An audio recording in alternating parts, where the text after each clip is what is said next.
Existe uma crise na igreja ou é ilusão? Vamos retomar esta pergunta feita na conferência de abertura deste curso sobre a crise na igreja e com a conferência de hoje trazer um pouco mais de luz respondendo à pergunta: o que aconteceu na igreja? Uma retrospectiva histórica de São Pio X a Vaticano II, mas ao mesmo tempo tratando de um ponto específico, de um plano insensato e criminoso ocorrido no século XIX.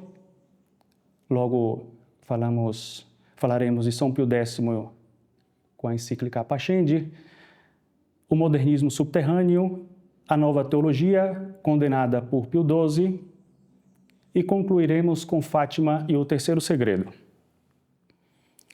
O século XIX, um plano tão insensato e criminoso, é uma expressão que está na encíclica do Papa Leão XIII, Humanum Genus. O trabalho que vamos a empreender, escreveu em 1819, Os Conjurados da Alta Venda. Não é obra de um dia, nem de um mês, nem de um ano, pode durar vários anos, talvez um século. O que devemos buscar e esperar, como os judeus esperam ao Messias, é um Papa segundo as nossas necessidades. E de que maneira?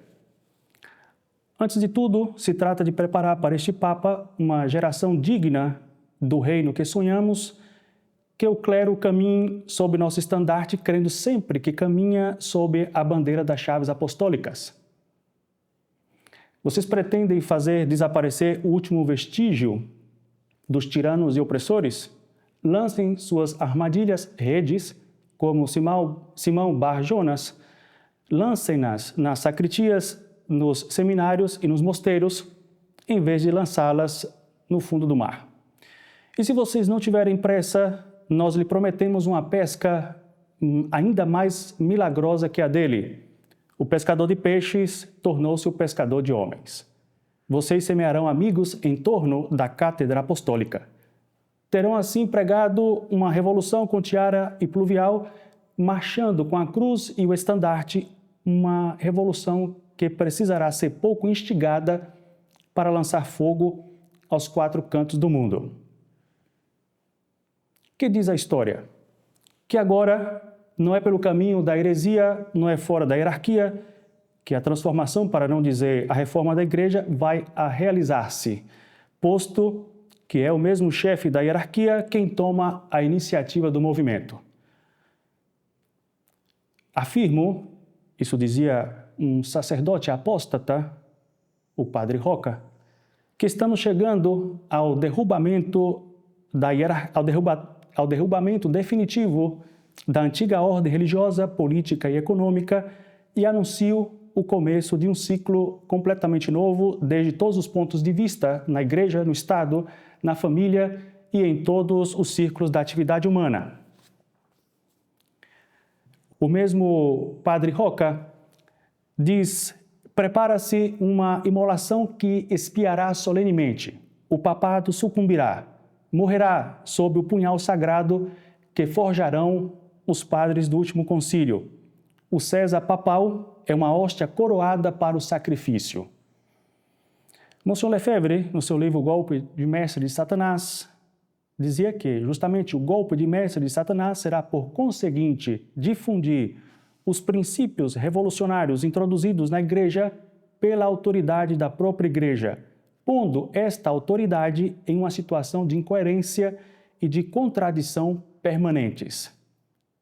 E ainda Monsieur Lefebvre dizia que é preciso reconhecer que a trapaça foi bem feita e que a mentira de Satanás foi utilizada maravilhosamente. A igreja vai destruir a si mesma por via da obediência.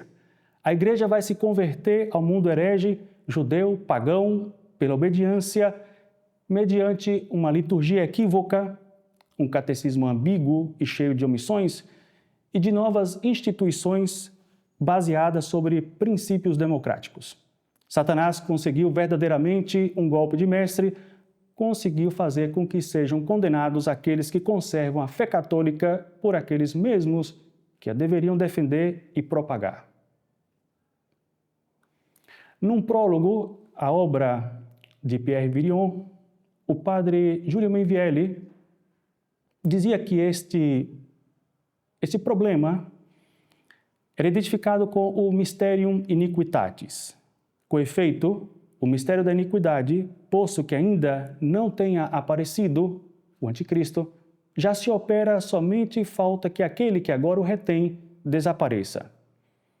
O mistério da iniquidade de que fala São Paulo precisamente consiste em que o aparelho de publicidade da igreja, que devia fazer e deveria servir para levar as almas a Jesus Cristo, sirva, pelo contrário, para perdê-las e escravizá-las ao demônio. Aqui está o mistério da perversidade, que o sal se corrompa e deixe de salgar. Diz ainda o padre Mainvielle, observe o ouvinte, que não dissemos que a igreja deixará de levar as almas a Jesus Cristo. A igreja é indefectível e durará como tal até o fim. Mas a igreja de Jesus Cristo pode não se identificar com o aparelho de publicidade da igreja. A igreja de Jesus Cristo pode manter-se nas almas fiéis à doutrina que se conservaria em alguns sacerdotes e bispos aderidos à cátedra do Pontífice de Roma, enquanto que o aparelho mesmo daquilo que o mundo conhece como igreja pode servir outra doutrina e outra pastoral elaborada pela soberba dos grandes e badalados teólogos da nova teologia. O já mencionado padre Roca dizia: o que se pretende é um cristianismo novo, sublime, amplo, profundo, realmente universalista, absolutamente enciclopédico, o qual terminará por fazer descer sobre a terra todo o céu. Ainda para suprimir as fronteiras, os sectarismos, as igrejas locais étnicas e zelosas, os templos divisionários, os alvéolos que retêm prisioneiras do César, o Papa, as moléculas doloridas do grande corpo social de Cristo. Isso está tirado da obra Glorioso Centenário, obra cuja citação faremos várias vezes ao longo ainda dessa primeira parte desta conferência. O mesmo padre Roca diz: o que a cristandade quer edificar não é uma pagoda, mas um culto universal que englobará a todos os cultos. E o padre Mainvielle se pergunta: mas como despedaçar a ossatura da igreja romana para fazê-la entrar na igreja universal da maçonaria, junto com os outros cultos que creem e não creem em Jesus Cristo e dos que creem e não creem em Deus? Este plano tão insensato e tão criminoso de transformação da igreja foi exposto com surpreendente precisão por um célebre apóstata, o padre Roca, Paul Roca, que conhecia perfeitamente os planos das altas lojas. Pierre Virion diz que essas heresias do padre Roca já tinham sido defendidas em bloco ou em detalhes, ainda que de formas distintas, mas o que impressiona no padre Roca é sua vontade friamente subversiva de modernismo, unida a um convencimento de iluminado. Primeiro, se estabeleceu relações habituais, diz o padre Mainvielle, entre maçons e jesuítas, no nível superior da alta publicidade. Destas relações, determinou-se outro tipo de relações em todos os planos, intelectuais, publicitários, pastorais e de todo tipo de ação entre maçons, comunistas e esquerdistas e dirigentes católicos, em colaboração estrita e habitual para forjar e construir o mundo dos homens. É evidente que esta colaboração do cristianismo com o anticristianismo da maçonaria deve trazer como consequência uma transformação necessária da doutrina e da vida cristã. Essa transformação é propriamente o progressismo. O progressismo se centra no erro de identificar igreja e mundo.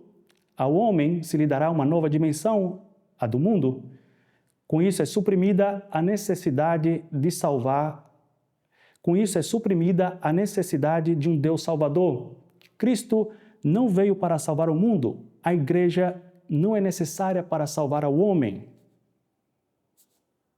Isso nos faz lembrar do discurso de Paulo VI na sede da ONU, em 4 de outubro de 1965, os povos, dizia na ocasião o Papa Paulo VI, os povos voltam-se para as Nações Unidas como a última esperança de concórdia e da paz. A salvação do homem vem da imanência do homem mesmo.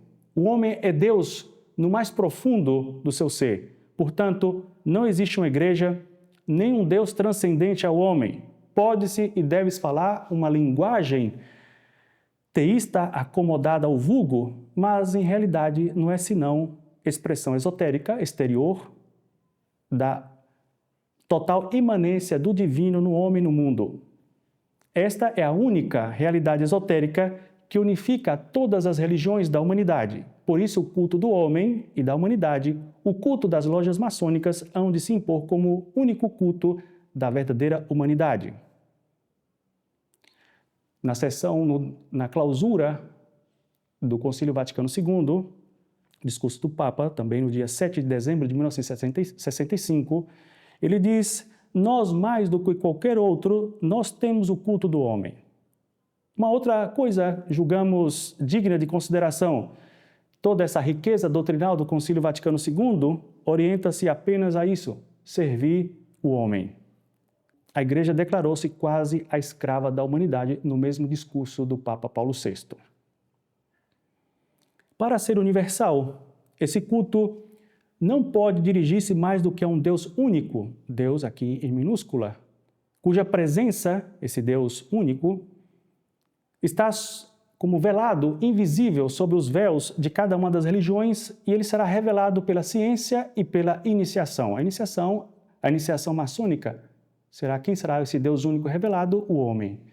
Não um ser individual, mas o Deus do novo humanismo, a própria humanidade, que por uma inaudita blasfêmia substitui a Cristo, usurpa o culto de adoração que só é devido ao Verbo divino. Dirá Roca: meu Cristo não é o do Vaticano. Com o mundo, e porque o mundo, Cristo evolui e se transforma. Ninguém freará o trem da evolução que Cristo conduz pelos mundos e que tudo arrastará. E ainda o Padre Roca quem fala. E ainda, os dogmas evoluem com ele, já que são algo vivente com o mundo, com o homem, como todo ser orgânico. Na sua obra O Fim do Mundo Antigo, ainda diz esse sacerdote apóstata: em consequência, é inevitável a rebelião contra a estrutura e a autoridade da Igreja Romana, contra sua disciplina sacramental. O que se prepara na Igreja Universal não é uma reforma, não me atrevo a dizer uma revolução, já que o vocábulo soaria mal e não seria exato, mas uma evolução.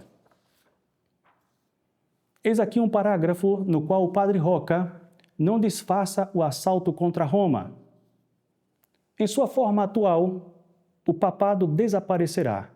O pontífice da divina sinarquia se parecerá tanto ao Papa de nossos dias, como este último se parece ao Papa do Lago Salgado. A nova ordem se implantará à margem de Roma, sem Roma, apesar de Roma, contra Roma. O velho papado, o velho sacerdócio abdicarão de boa vontade ante o pontificado e ante os sacerdotes do futuro, que serão os do passado convertidos e transfigurados com vistas à organização científica do planeta à luz do Evangelho. E essa nova igreja, ainda que talvez não deva conservar nada da disciplina escolástica e da forma rudimentária da igreja antiga, receberá, no entanto, de Roma a consagração e a jurisdição canônica. Já a mencionada obra do Padre Roca, Glorioso Centenário. E ainda este sacerdote apóstata diz: a cúria não será perdoada. Essa instituição política, que sob o nome de Cúria Romana ou de Vaticano Real se justapôs ou se superpôs à instituição divina, já que o Vaticano não é a Igreja, o direito canônico é o Santo Evangelho, afortunadamente. Segundo Roca, a Cúria é culpável de ter levado o cristianismo à tumba, mas não poderá frear a evolução iniciada. Antecipando-se às elucubrações teilhardianas de evolução redentora, o Padre Roca nos diz que, apesar de que a Cúria Romana depositou na tumba ao cristianismo que preconizam as lojas, este chegará a se impor. Para cumprir essa transformação, é necessário transformar o sacerdócio e criar os sacerdotes do futuro. Diz o Padre Roca, na já mencionada obra Glorioso Centenário, formam neste momento um anel que se quebrará pelo meio e cada uma dessas metades formará outro anel. Esta cisão se realizará. Haverá o anel dos retrógrados e o anel dos progressistas.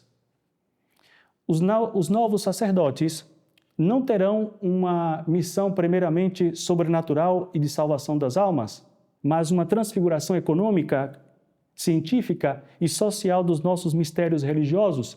A fé desaparecerá ante a ciência que deve iluminar tudo. E ainda diz o Padre Roca, e nós, sacerdotes, oremos, bendigamos, glorifiquemos estes maravilhosos trabalhos, dos quais sairá a transfiguração científica, econômica e social dos nossos mistérios religiosos, de nossos símbolos, de nossos dogmas e de nossos sacramentos. Não se deterá o movimento. A ciência é rainha do mundo, pois ela é Deus mesmo na humanidade. Ainda na Glorioso Centenário, na sua obra, a hora do cristianismo aberto à crítica positiva, metódica e racional, experimental e prática chegou. Disse, e é verdade, que estamos em um século de luz e não já de fé. Os novos padres, os padres do futuro, os padres progressistas, com preocupações não teológicas nem espirituais, mas científicas e econômicas, sem dúvida renunciarão à batina. Isso faz parte do plano insensato e criminoso. Se casarão, se converterão em sacerdotes operários e sindicalistas. Os sacerdotes se converterão nos diretores das uniões sindicais, das sociedades mutuais e das agências cooperativas de produção e de consumo, de aposentadoria e assistência oficial. Esta obra foi publicada, escrita pelo Padre Roca, na segunda metade do século XIX. E assim o mundo se desclericaliza. A humanidade não se descristianiza, mas se desclericaliza, a fim de que o sacerdote se humanize e para que ambos se cristianizem no verdadeiro sentido do Evangelho. Esta grande transformação da Igreja, do papado e do sacerdócio, se cumprirá em um novo concílio. Creio, diz o Padre Roca, que o culto divino, tal como regulam a liturgia, o cerimonial, o ritual e os preceitos da Igreja Romana, sofrerá proximamente uma transformação em um concílio ecumênico que lhe dará a venerável simplicidade da Idade de Ouro Apostólica, colocando-o em harmonia com o novo estado da consciência e da civilização moderna. O convertido do Vaticano, isto é, o Papa, não terá, segundo Cristo, que revelar a seus irmãos um ensino novo. Não terá que empurrar a cristandade nem ao mundo em pleno vazio para outras vias que as seguidas pelos povos sobre a inspiração secreta do Espírito.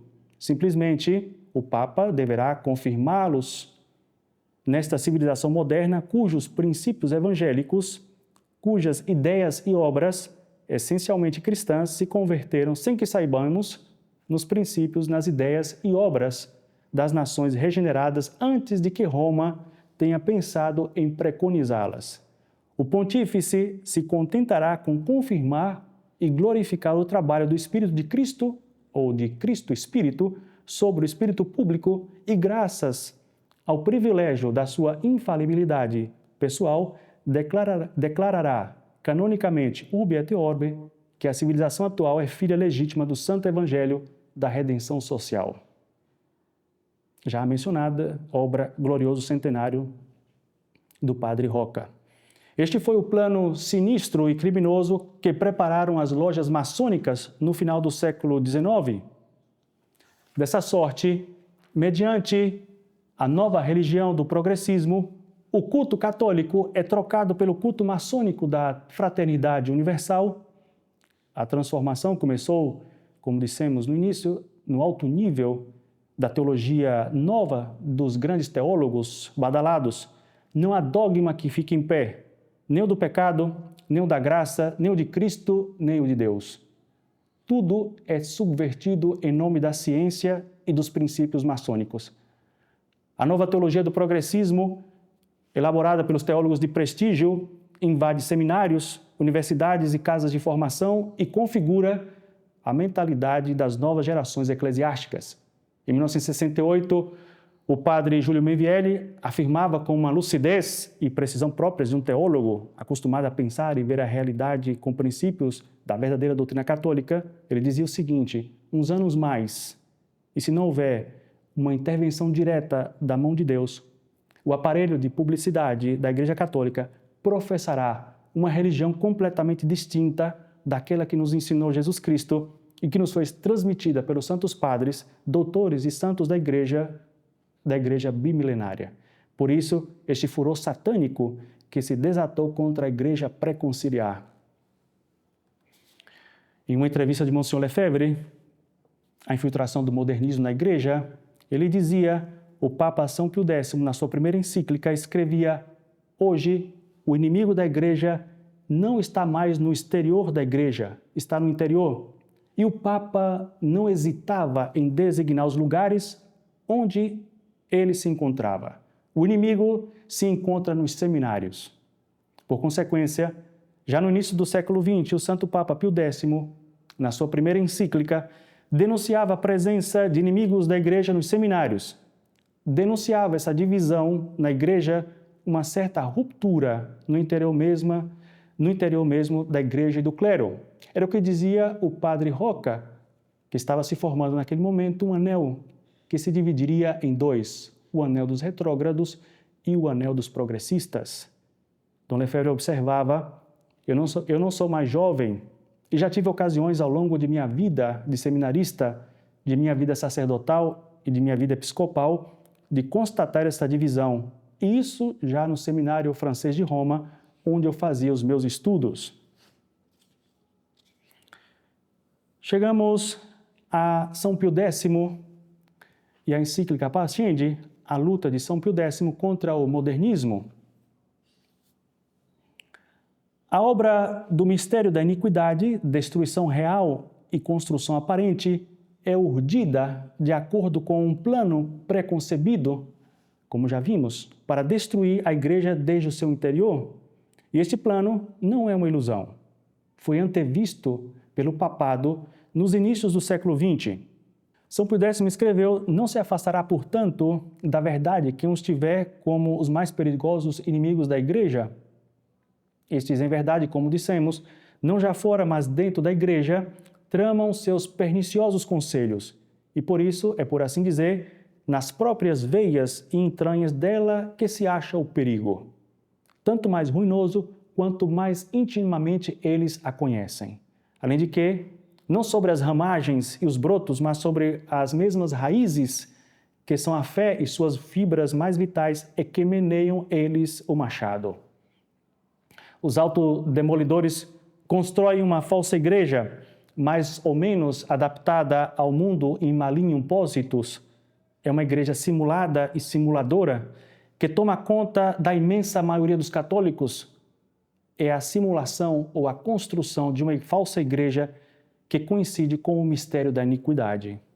Louis Juniet expõe do seguinte modo a situação que São Pio X encontrou ao subir na cátedra de Pedro, dizia em 4 de agosto de 1903, Louis Juniet: hoje em dia todos sabem a que ponto o fim do pontificado de Leão XIII, apesar de sua doutrina tão magnificamente ilustrada, foi marcada pela eclosão de ideias falsas na Igreja, na Alemanha, na França, na Inglaterra e na Itália.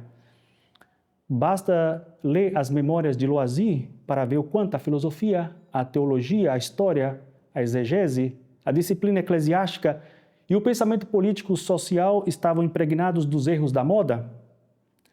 Porém, graças ao que Loisy chamou com um eufemismo divertido de um forte movimento de opinião e de verdade, designando assim grupos de pressão muito influentes. São Pio X falará mais tarde de clandestino fedus, possuindo ramificações por todas as partes, nos seminários, nas faculdades católicas, no episcopado e mesmo em alguns círculos da cúria. Seria quase impossível de obter do magistério romano uma medida minimamente eficaz.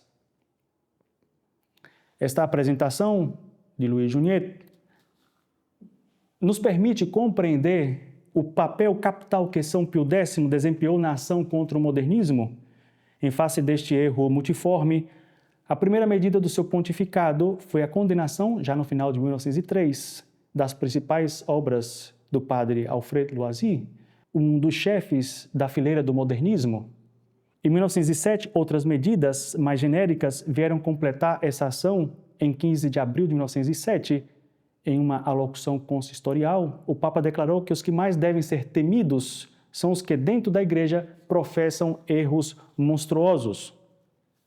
No dia 3 de julho de 1907, a Sagrada Congregação do Santo Ofício publicou o Decreto Lamentabile condenando 65 proposições. A encíclica Pascendi, uma vez que o Decreto Lamentabile do Santo Ofício recebeu o nome de Sílabus, não era de esperar, por analogia, um equivalente à encíclica Quanta Cura? Na época, Roma percebeu que deveria lançar um ataque profundo para neutralizar um movimento de magnitude internacional que aumentava visivelmente. Desde abril de 1907, um projeto estava em preparação, pois o Papa falava daquele ataque que constituía o resumo e o sumo venenoso de todas as heresias, utilizando uma das expressões mais características da futura encíclica que apareceria em setembro. Um dos traços distintivos desta carta pontifícia é, já de início, expor longamente o erro que pretende proscrever e fazer uma apresentação dele, que é uma verdadeira obra-prima de composição. Ele põe em evidência que o modernismo é um sistema metódico fundado sobre princípios precisos e não um magma informe de teorias confusas, como insinuavam os heresiarcas. Sob a aparência de crítica, de progresso científico e de civilização, os modernistas tratam de demolir a razão e a religião, preconizam a total destruição de toda a verdade com o pretexto de que a verdade evolui com o homem, por ele e nele, o homem faz a verdade. E aqui estamos no velho erro dos sofistas, disfarçado de progresso pelas necessidades de uma causa perdida desde o início. Assim, ao negarem como nunca antes a verdade e a realidade das coisas, negam também a revelação de Jesus Cristo, a revelação de Deus e a autoridade da Igreja, sua porta-voz. É literalmente a apostasia radical, ou como disse o Papa São Pio X, a síntese de todas as heresias. Contra um tal ataque e armado com a palavra divina, São Pio X responde que só a verdade liberta e que é preciso restaurar tudo em Cristo. Seu primeiro dever é desmascarar esse inimigo oculto.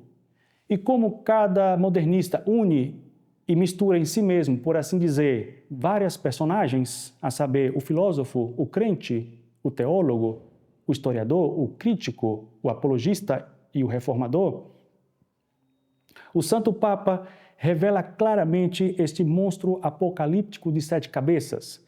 E vamos ver, brevemente, o perfil de cada um desses personagens. O primeiro, o filósofo modernista, ele é ignorantista, as coisas são incognoscíveis, é egologista, toda a verdade procede do fundo de nós mesmos. A verdade é revolucionista, porque evolui da mesma maneira que o sujeito de onde emerge. O crente, ao contrário do filósofo, tem a certeza de que Deus existe em si, independentemente do homem. Essa certeza se apoia em certa realidade do coração, graças à qual o homem percebe a realidade mesma de Deus. Trata-se aqui de uma verdadeira experiência superior a todas as experiências racionais. O teólogo modernista é coerente com seus princípios. A fé e o dogma, o corpo da religião e os sacramentos são fruto de uma percepção de Deus presente no homem que deve pensar sua fé. As Sagradas Escrituras são um álbum de experiências vividas pelos primeiros judeus e pelos primeiros apóstolos do cristianismo. A Igreja é fruto da consciência coletiva. O historiador modernista faz puro trabalho de filósofo, entenda-se filósofo agnóstico, o que o obriga a descartar todo o sobrenatural para recuperar o evangelho puro. O elemento humano original foi submetido à dupla lei da transfiguração e da deformação pela comunidade primitiva que enfeitou a história ao escrever os 4 evangelhos míticos. O crítico amolda a essa concepção mítica os documentos bíblicos classificados conforme as necessidades de que derivam e segundo as leis da imanência e da evolução vital. O apologista modernista ressente-se da doutrina imanentista. Para ele, trata-se de conduzir o não crente à experiência da religião católica, experiência que é o único fundamento verdadeiro da fé.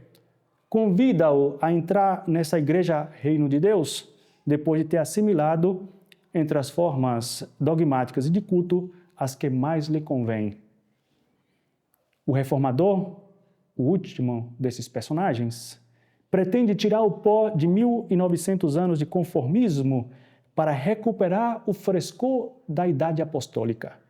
Propõe-se a reformar o ensino dos seminários, purificar os catecismos e as devoções populares, adaptar o governo eclesiástico à democracia moderna, suprimir o fausto eclesiástico e o celibato dos clérigos.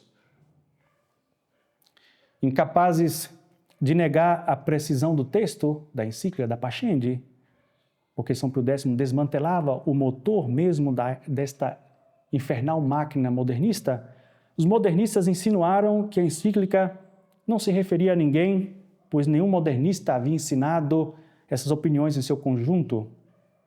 Em resposta à encíclica, um venenoso panfleto anônimo, o Programa dos Modernistas, logo circulou na Itália, mostrando que os hereges haviam sentido o golpe. Definitivamente, a única crítica que poderiam fazer ao Papa São Pio X era dizer simplesmente que ele professara a fé católica. A encíclica Pascendi, data de 8 de setembro de 1907, era verdadeiramente a reprodução perfeita de um certo 9 de setembro de 325, dia em que o Concílio de Nicéia deu um golpe mortal no arianismo. Quais são as consequências destes princípios, dos princípios modernistas? Apliquemos esses princípios a diferentes pontos para mensurar a repercussão. A tradição católica transmite o objeto da fé. A tradição modernista se torna a transmissão da experiência da fé, daquilo que os crentes experimentam nas suas vidas. Eles repetem sem cessar, ela é viva e, portanto, evolutiva. O modernismo possui uma fé que, ao invés de se fundar no Deus que se revela, enraiza-se em um terreno puramente humano. Posto que a fé provém do sentimento religioso, chega-se a afirmar que a nossa santíssima religião, no homem Jesus Cristo, assim como em nós, é fruto inteiramente espontâneo da natureza.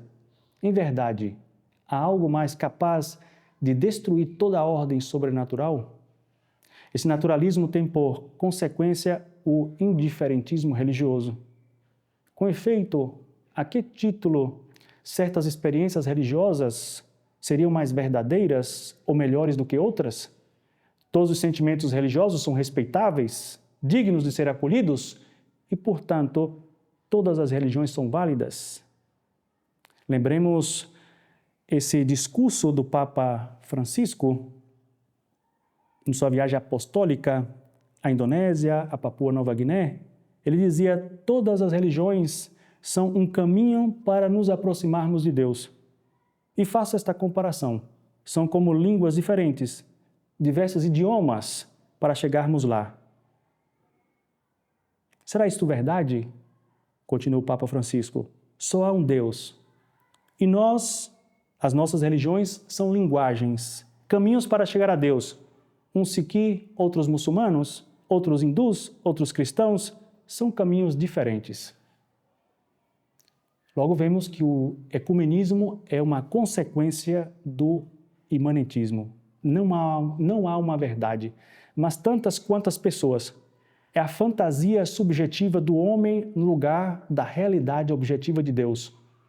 Para os modernistas, a Igreja, os sacramentos, são fruto de uma construção progressiva. A inspiração das Sagradas Escrituras reduz-se a uma experiência pessoal. Os livros santos são compêndios de experiências religiosas. Os evangelhos são relatos de acontecimentos históricos por testemunhas oculares. Possuem, certo, um fundo histórico, mas são em grande parte subjetivos, pois são o eco da fé cristã. Eles foram escritos para exprimir o que os cristãos das primeiras gerações criam de Jesus e queriam comunicar aos demais. Os sacramentos resultam de uma necessidade sensível dos crentes e são puros símbolos para alimentar a nossa fé. Cada crente continua, por sua vez, a elaborar a doutrina cristã, cada um acrescentando algo por si mesmo. E de todos esses elementos individuais se desprende uma síntese coletiva. Mas esse edifício jamais será arrematado e sempre deverá ser reconstruído. O magistério da Igreja é apenas um intérprete de um movimento cujos resultados ela recolhe. Fé, dogmas, igreja, culto, tudo isso provém do sentimento da experiência vital necessariamente mutável e sujeita à evolução. Compreende-se que São Pio X chame o modernismo de cloaca de todas as heresias. Ele utilizará muitas vezes essa expressão que revela o seu pensamento profundo. Os modernistas estavam dentro da Igreja e pretendiam nela continuar. Sem dúvida, essa é a principal novidade dessa heresia. Os heresiarcas precedentes, eles terminavam por abandonar abertamente a Igreja. Continuavam a atacá-la, mas desde o exterior. O principal equívoco dos modernistas é pretender permanecer em uma Igreja com a qual estão em desacordo, com o intuito de mudá-la aos poucos, de fazer com que ela evolua desde o interior. Os modernistas não são inimigos declarados, são inimigos de dentro. E esta é uma característica essencial do modernismo. Um modernista que abandona a Igreja não é mais um modernista. Talvez seja um racionalista, um protestante liberal, mas um modernista não. Quais são os remédios? A salvação das almas estava em jogo, por isso São Pio X não se contenta em demonstrar o erro. Na última parte da sua encíclica, lança uma verdadeira campanha para impedir o modernismo de se estender pela Igreja. Ele traça o plano de uma reconquista contra os modernistas. Percebe-se o homem de governo que sabe o que quer e lança mão de meios eficazes. Manda os bispos adotarem medidas imediatas contra os modernistas e suas doutrinas. Como o modernismo é, na sua origem, um erro filosófico, o primeiro erro é de ordem filosófica, e São Pio X impõe que a filosofia de Santo Tomás de Aquino seja a base dos estudos. Para a Santa Igreja, não é possível submeter os seus filhos a autoridades manchadas de modernismo. São Pio X ordena que sejam excluídos das cátedras de ensino nos seminários e nas universidades todos aqueles que estão imbuídos de modernismo ou que favorecem esses erros. Os modernistas também devem ser excluídos do sacerdócio. Os bispos impedirão a publicação e a leitura de livros ruins e instituirão conselhos de vigilância que terão a incumbência de ver se e de que modo os novos erros se ampliam e se propagam. O que se deu na continuação do pontificado de São Pio X, depois da publicação da Pascendi? No dia 18 de novembro de 1907, São Pio X publicou um motu próprio, Prestantia Scripturae, que ajunta a pena de excomunhão aos contraditores Decreto Lamentabile e da encíclica Pascendi. Depois, em 1º de setembro de 1910, ele endereçou a toda a Igreja um motu próprio, Sacrorum Antistitum, estabelecendo leis para repelir o perigo do modernismo.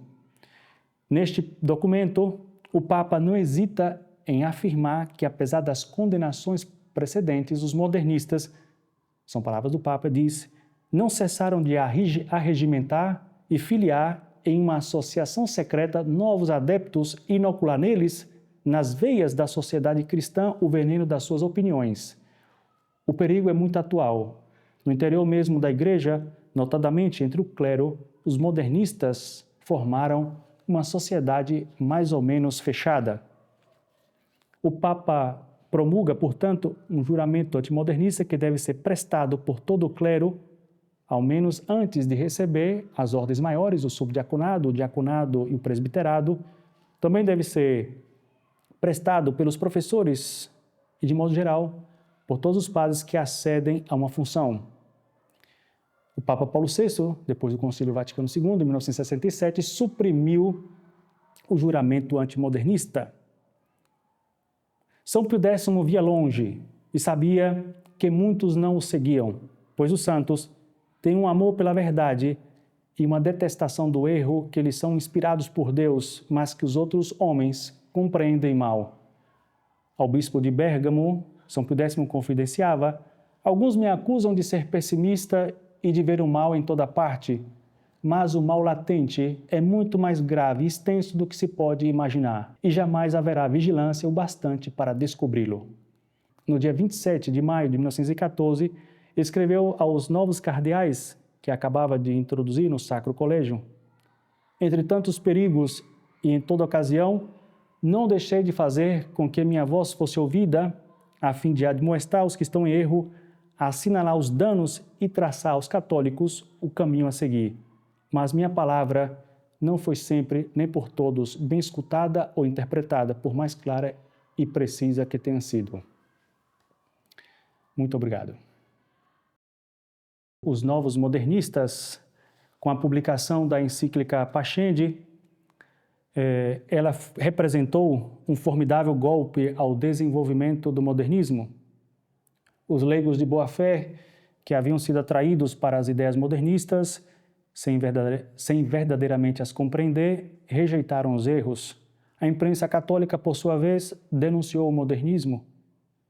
Uma tal energia e uma tal constância no combate contra o erro enfraqueceram consideravelmente a corrente modernista. No momento da morte de São Pio X, em 1914, essas diversas medidas tinham começado a dar fruto.